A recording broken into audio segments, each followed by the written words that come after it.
like to welcome everyone today to the LFO Experience, Love, Forgiveness, and Oneness. Today we have a special guest, Kopo Magic. He's a kirtan player. He does meditations and he works with sound healing.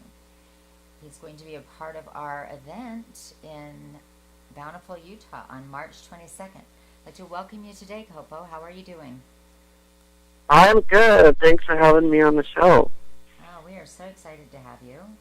Looks like you do some very interesting things, and we wanted to talk about what you're going to be doing for our event on the 22nd. You want to tell us about the meditation you're going to be doing? Yes, I do a guided meditation where I actually play the harp, and I play specifically. I dive into letting the divine flow through me through the music and the guided meditation. Every time I've done it, it's been very unique and specifically for those people that are there at that time. So it's geared towards whoever's there in the present moment. Okay, so it's like you're connecting with their divines at the same time, kind of. Yes. Right, that sounds beautiful. And it's a chakra meditation, if I understand right? Or, Well, I do all different types of meditations, oh, okay. the music that comes through will help open the channels for the chakras to be able to clear properly through sound. Okay. Oh, that sounds wonderful. So what else do you do? Well, I'm a intuitive sound medicine practitioner, which means I'm a sound healer. It's just another fancy name for it. But I use sound wave vibration in certain frequencies with different instruments and tools to open the chakras, mind, body, and spiritually and physically, and in a lot of different ways. I do my sound healings. It depends if it's with a group or one-on-one. They're kind of geared a little differently. Okay. But when I do, like with the group setting, I mainly with the energy of the room, and I help clear all of their energy centers with the tuning forks, my healing drum that's from Africa, and different instruments and tools that I have, as well as with energy work. So if somebody wanted to get an appointment with you, you would do a separate thing for them. And you want to tell us a Yes. bit more about that? Because, I'm sure we've got some listeners that may be interested in having a healing appointment with you. Yeah, well, the one-on-ones are not just a little bit, they're a lot different. I do actually an intuitive reading, and it just depends on the person and what they're needing right then in the moment. Because some people, like for instance, there's one girl I was working on, and the whole time I was working on her, I could just see dark blood. And so I asked her what that meant, and she was having some problems within her physically, that her blood wasn't cleaning and restoring itself properly. And like sometimes I get information that's with them physically or with their life path, so I just, whatever the divine gives me, that information for them is strictly for them alone, right then in the moment. And then I also do with my gongs and tuning forks, and then I do some energy work as well. Okay. And so if somebody wanted to work with you, what is your, I guess I should ask this first, what kind of success rate have you had with people in working with them, would you say? I'd say it varies because it depends on my energy as well. But I've had a lot of success with a lot of different people, friends and family, and people I don't even know. I even have been getting calls to do house clearing with sound vibration, and that's been pretty successful in heightening the vibration within a home. I just come in and work on that alone with the gong, especially, and playing the harp. And I do a lot of. It just depends on what I'm doing and what they need. Because sometimes I'll just bring my harp, and I'll just play for an hour or so while they just relax and play the harp, and that really helps in a lot of different ways than if I would go play a gong. It's a lot louder. So it just kind of depends on the person, but I've had a lot of success, and a lot of people give me feedback on how it has improved their life physically, on their life path spiritually, and even on their mental problems that they have had, that it helps them, support them, boost their immune system, and helps them to overcome things that were in their way. So that, it helps in a lot of different ways than a lot of people think. Yeah, I'm sure it does. Well, so they would get a hold of you, I guess, on kopomagic.com if they were interested in working with you? Yes, all my information's there, and there's a specific page they can go to with the sound vibration that will get them in contact with me through email or phone. Okay. And I even do long distance kind of healings a lot as well. There's a lot of people in India that always Skype me to help them clear some energy blocks that they have in their life. Okay. How did you get involved in this kind of work? Well, I've been a musician my whole life, and music has been something that was gifted to me to help me when I was a lot younger to overcome some obstacles. And it was a place that I could always go that was safe, and that I know I could be with the divine. And through playing music when I was little and learning music, I learned that I could use music to help people become, to get in a better mood, just to become more happy. And the more I did it, the more things kind of opened up to me and helped me to see my life path with what music is in my whole life. Sounds really interesting. And so, also, you are a Diksha giver, and you are going to be sharing your beautiful music for our Diksha experience at the LFO on March 22nd.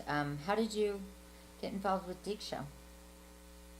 And that's really an awesome question because when I was first introduced to Diksha, I was already on my life path with chanting, meditation, and with kirtan. Like, I understood that life path.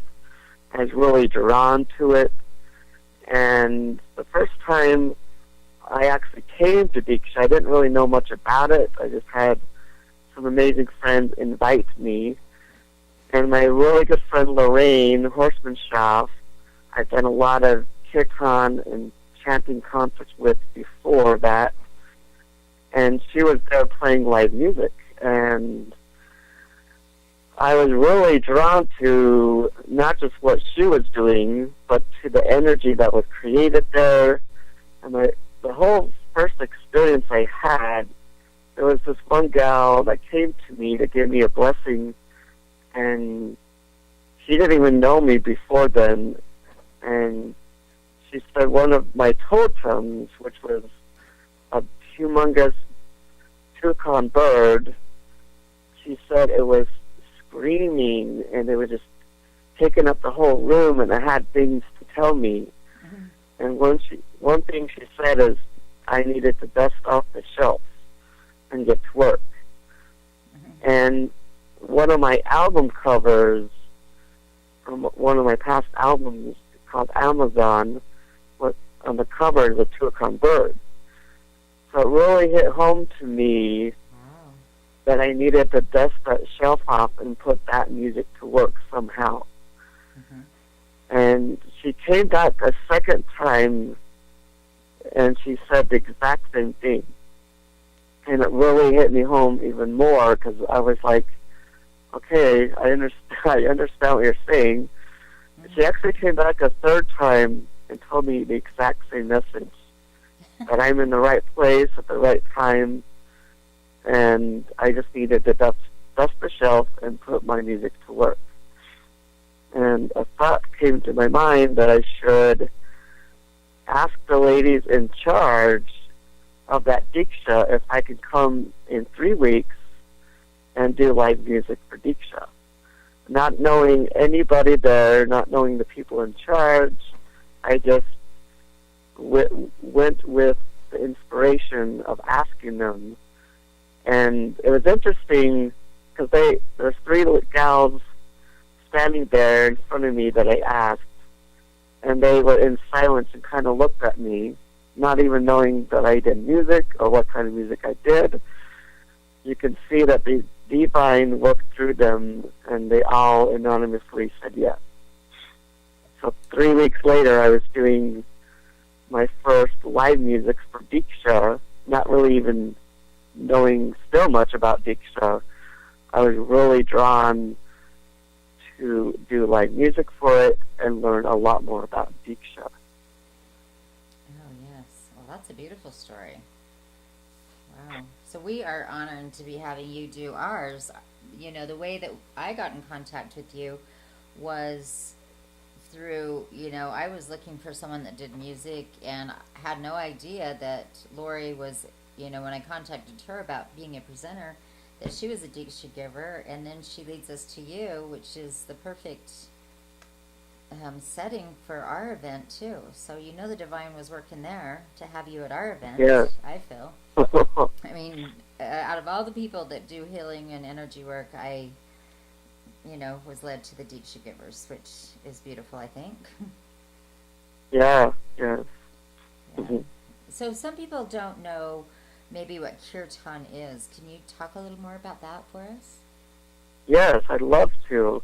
Kirtan comes from India, and kirtan is a copy, a respond kind of a setting, so almost like a sing-along meditation where it's a form of bhakti, and bhakti is actually the devotional part of yoga. There's 12 different types of yoga, and this is one that they call the devotion, where you're sitting on the ground, all chanting and singing thousands of years old Sanskrit prayers together.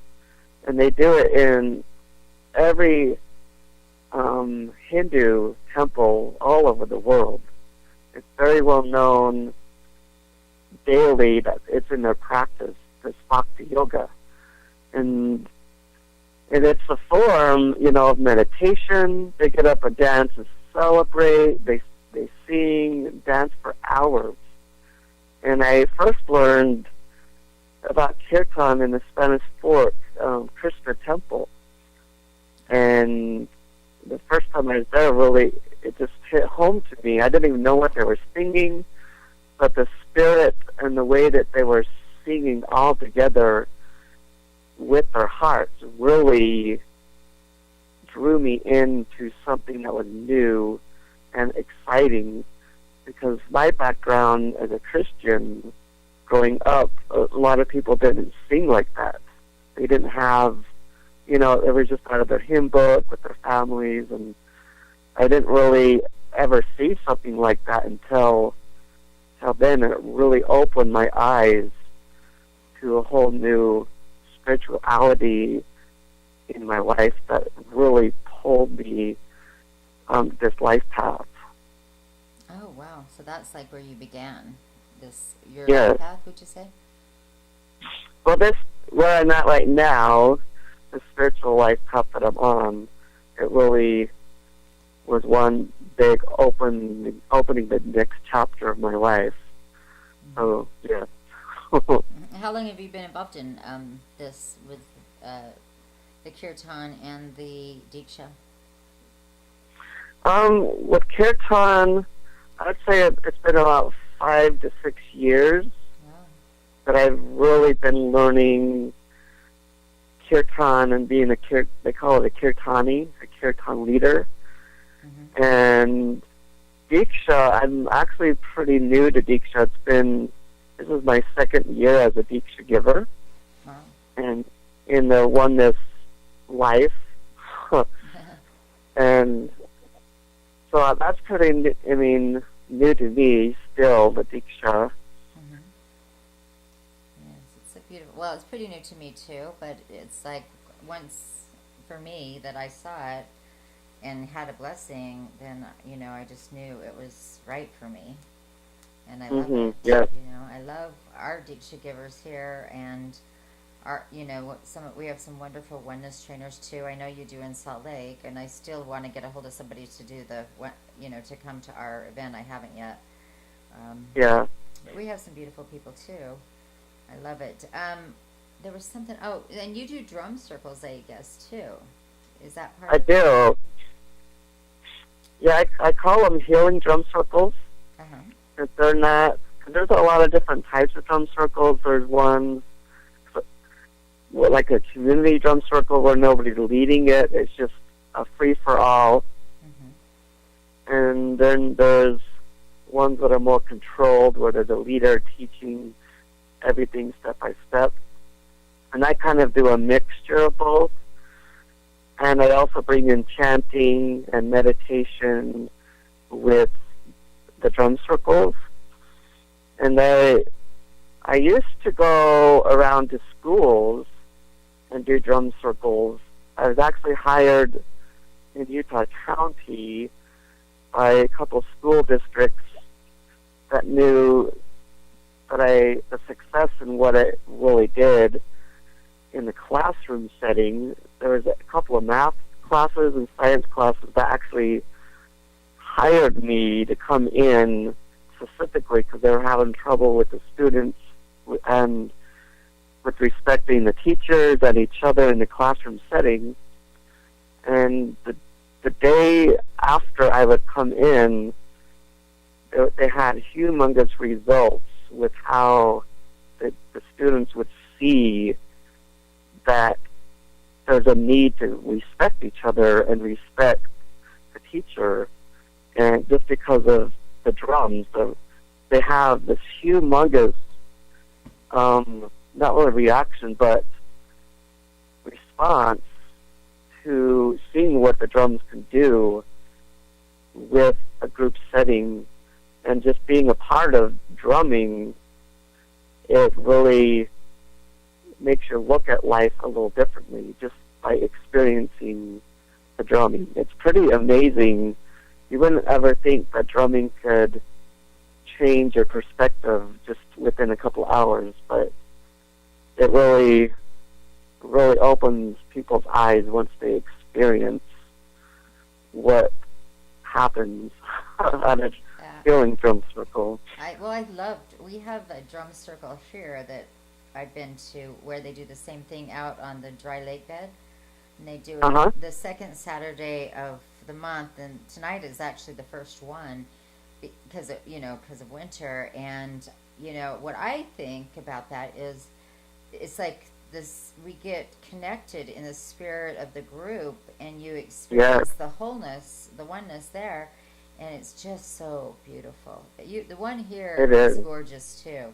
And they have about, all these people bring their drums, and they have fire dancers that I guess they normally work at the Mirage, but this is their entertainment. And they come with the hula hoops. It is so beautiful. You feel like you were paid for this huge event, and your spirit loves it. A big fire in the middle of the dry lake bed. It is so gorgeous. If you ever get a chance, you should come down and drum. That'd be fun. I'd love to. Well, have to tell you more because we're going to be doing more things.